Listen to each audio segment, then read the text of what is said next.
ఎవరిది అనే సంగతి కూడా చూద్దాం. సంఘం సేవకులదా, పెద్దలదా? దేవునిది. Very good. ఇంకా చెప్పండి.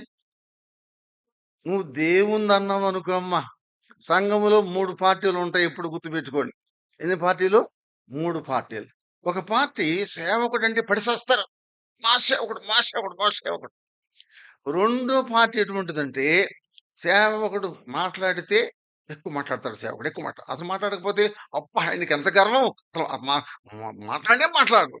కనుక సేవకుల్లో కోడిగుడ్డుకు ఈకలు తీసి ఒలిసి చూస్తుండ్రే, అటువంటి వాళ్ళు ఉండరు రెండో పార్టీ.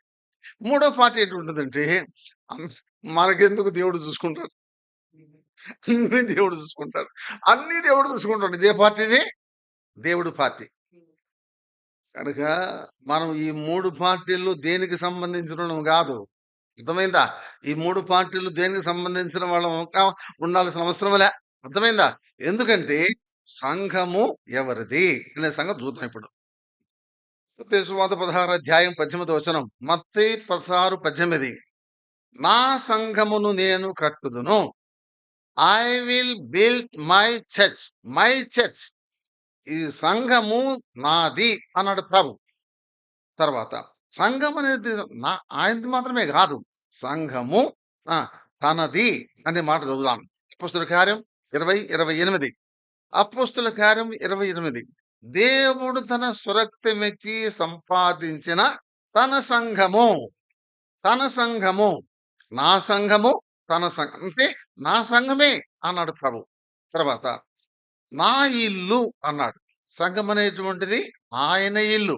ఇక్కడ సంఖ్యాకాండం 12 అధ్యాయం 3వ వచనం, సంఖ్యాకాండం 12:3, సంఖ్యాకాండం 12:7.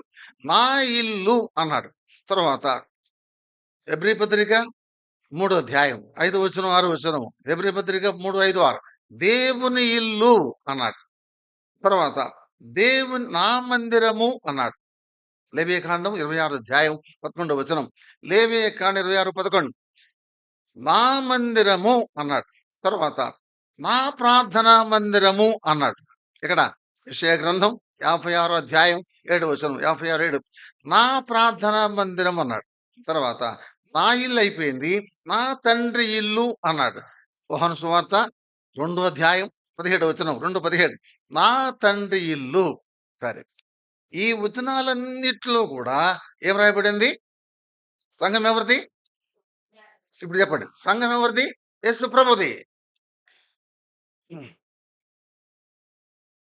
ఎవరే గాని ఇది నా సంఘం అనడానికి, క్లెయిమ్ చేయడానికి there is no authority, there is no proof, there is no there is no there is nothing to claim. అర్థమైందా? సరే,